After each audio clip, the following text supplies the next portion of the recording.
Next, we're going to be doing shave the head. So as Matthew brings his arms up, he's going to add in a tilt of the upper half of his body, bending his elbows to the sides, and then his hands are going to land right at the crown of his head.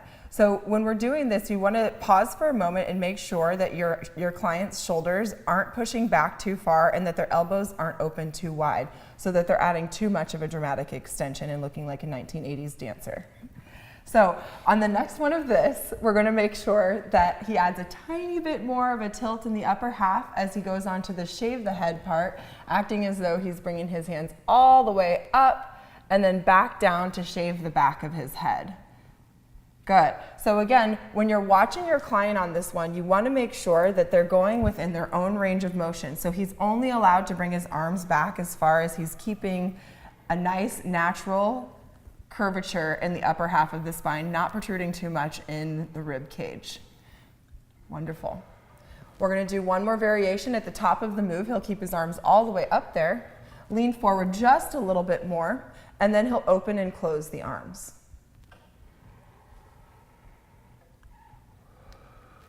Wonderful. And again, as your clients are opening and closing the arms, you're watching, are they bending any part of their elbows?